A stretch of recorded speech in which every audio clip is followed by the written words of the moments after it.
What is going on, guys? Welcome back. Commentary for you. I have a video coming up tomorrow where I talk about how I'm in a really good place with my investing, and I felt the need to take on some unnecessary risk, and I want to explain to you where some of my logic was with this risk. So everything in the stock market is an overreaction, from what I can usually tell. So CBL and Associates drops 30%. Because they suspend all common and preferred dividends, meaning they're no longer a dividend-paying stock. I did a video before where I talked about one of my stocks that stopped paying dividends called Vector Group and how it impacted the stock's value.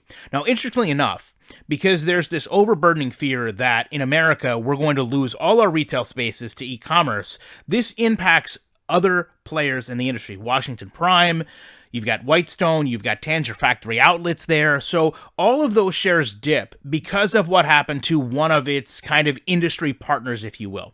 Now, when you look at Washington Prime, I understand the fears here. As I said, this is a stock that I wouldn't recommend buying into, even though I did, but I have bought and sold in the past. So 25% yield. Basically, you buy a stock for $3.73, they're going to give you back $1 a year. It doesn't make a lot of sense, but understand that with REITs, they have to pay a certain percentage back to get tax advantaged. So when I look at what they actually own here, there is a massive amount, a absolute massive amount in various states, in various locations of malls.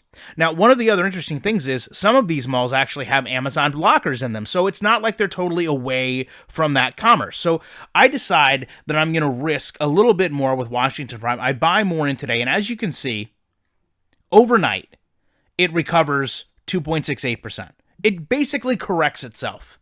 So understand, they had a company in the market that was really nothing to do with them. It was CBL. They're two totally separate companies.